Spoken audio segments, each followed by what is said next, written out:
Sandra Avila Beltran, surnommée la Wen du Pacifique. Alors non, c'est pas la Reine des Neiges, ça n'a rien à voir.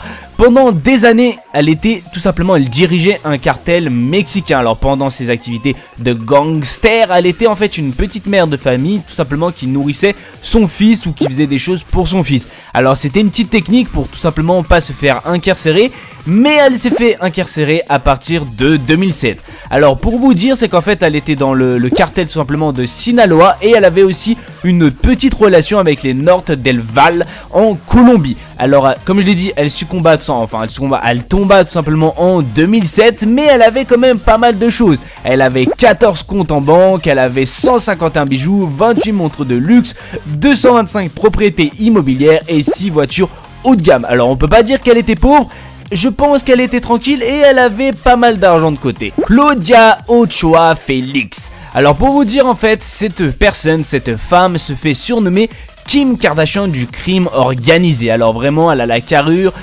d'une Kim Kardashian. Pour ceux qui ne la connaissent pas, je vous mettrai quelques photos tout simplement de Kim et de bien sûr la petite criminelle. Dans tous les cas, elle est à la tête des Los Anthrax. C'était un gang très dangereux qui a fait parler de tout simplement dans le monde entier. Ils ont fait des meurtres horribles et c'était pas très rigolo à voir. Dans tous les cas, c'est un gang très puissant. Et bien sûr, pour pas se faire incarcérer parce qu'elle se balade toujours tranquillement, elle se fait passer pour une mère au foyer qui nourrit tout simplement ses 3 enfants.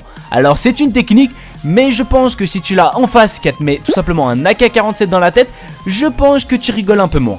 Judy Mowan.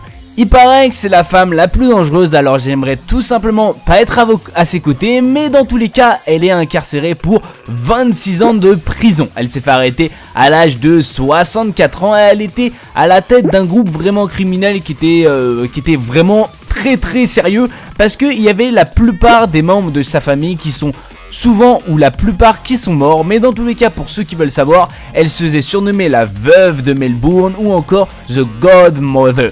Alors pour vous dire comment elle s'est fait arrêter, c'est qu'elle a tout simplement tué son beau-frère. Alors c'est une rumeur comme quoi elle a tué son beau-frère à propos d'un héritage. Alors je pense que ça me fait un peu mal au cœur, on va pas se mentir. C'était une petite vendeuse de drogue en Australie et je pense que les 24 ans, elle les mérite amplement. Thelma White. Alors je pense que vous connaissez tous ces femmes, ou peut-être si vous ne la connaissez pas, vous connaissez son mari qui était Jackie White, un fameux trafiquant de drogue, je pense que vous connaissez tous, qui a malheureusement trouvé la mort après un assassinat.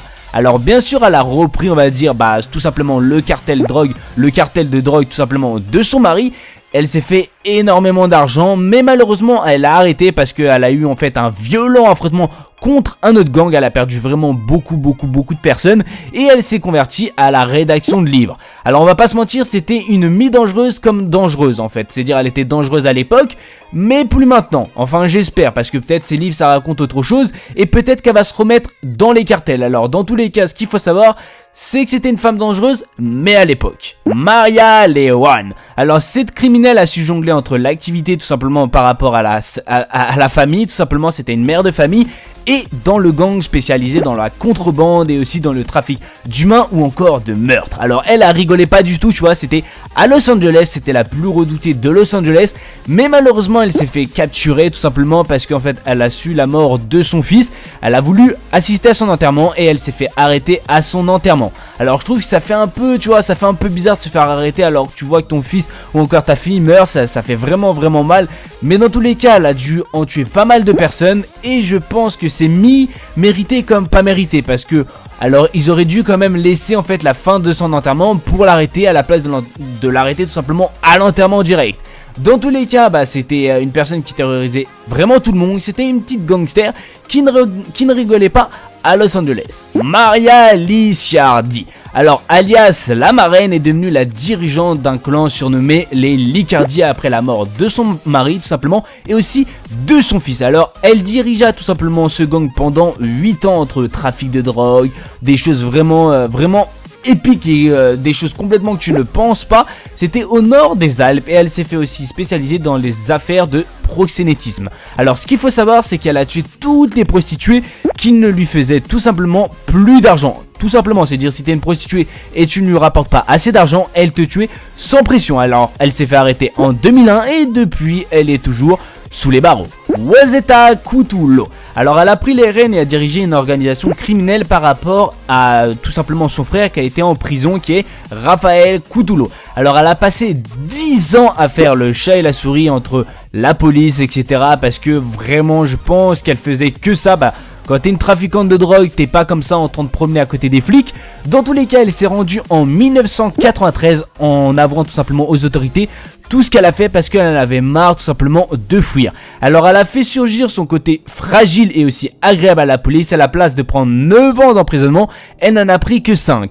Alors je sais pas si c'est une technique tout simplement pour aller en prison, pour se faire tout simplement des personnes, pour faire des liens avec des personnes de trafiquants de drogue, ou tout simplement elle a compris ce qu'elle a fait et c'était mal. Alors je pense que c'est plutôt pour créer des liens. C'est mon opinion, dites-moi le vôtre dans la barre des commentaires.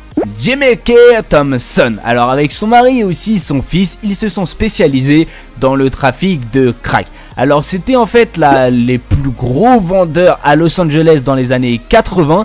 Mais ce qu'il faut savoir, c'est comment elle s'est fait arrêter. C'est vraiment mais complètement con. En fait elle est tout simplement allée à la remise du diplôme de son fils et elle s'est fait prendre en embuscade par la police. Alors ce qu'il faut savoir aussi, c'est qu'elle gagnait des milliers d'euros par mois quand tout simplement après la mort de son mari. Alors pour vous dire que c'est vraiment un très bon trafic qu'elle tenait. Dans tous les cas, elle s'est fait écoper de la peine maximale qui était de 15 ans de prison et a été envoyée sous tout simplement dans une prison à haute sécurité. Rafaela D'Alterio, surnommée The Big Quiet. Alors ce qu'il faut savoir, c'est qu'elle a été à la tête de la Camorra. Alors elle a assassiné son mari Nicole Pienz pour tout simplement diriger le gang le plus violent. C'était le plus violent tout simplement. Elle était aussi très violente et elle a commandité plus de 4000 meurtres en à peine 30 ans d'existence. Alors l'organisation opérait dans le blanchissement d'argent, dans le trafic de drogue, dans l'extorsion de fonds ou encore dans la possession d'armes. C'est-à-dire elle faisait complètement tout. Alors sincèrement, si moi j'étais en prison, j'aimerais pas être dans la même cellule que cette femme. Anna Guistina. Alors cette femme, elle est dans la fortune de la prostitution de luxe ou encore dans la pute de luxe. Alors elle a été capturée vraiment bêtement comme une débile, je sais pas comment vous dire, dans tous les cas. Elle s'est fait capturer par un policier, mais comment? C'est très facile, c'est que le policier s'est fait passer pour un client. Alors bien sûr, elle s'est fait arrêter, elle est passée au tribunal et bien sûr elle s'est protégée en disant comme quoi c'était juste un service de rencontre et non un truc de pute de luxe. Dans tous les cas, le verdict est tombé et elle s'est fait qualifier de pute de luxe dans le cas de proxénétisme. Alors elle s'est fait prendre par tous les côtés, on va pas se mentir, et je pense que la peine était très fatale. Et maintenant direction le centre-ville. Marina et Jennifer sont bien décidées à se faire remarquer. Dajou, tu me reconnais. Shinsekai, moi typé, on s'est croisés. Un peu d'autotune et tu crois que le tour est joué. Je vais te montrer comment faire des refrains en airplay. Replay, t'as pas tout capté. Moi je passe, hein. Donc comme je dis moi, avec Jennifer, Marina passe et tu t'écartes, Marina domine et tu t'inclines. Hein. Je suis désolée, mais si on me voit pas, c'est qu'on est aveugle. Jennifer et moi, on passe crème. C'est bon. Vas-y, c'est la fête. Vas-y, voiture, musique à fond. Kalash, c'est bon, on est parti. Les négros n'ont pas d'oseille, dans la street tout se monnaie. Les vrais annonces se connaissent, anti-S on se connaît.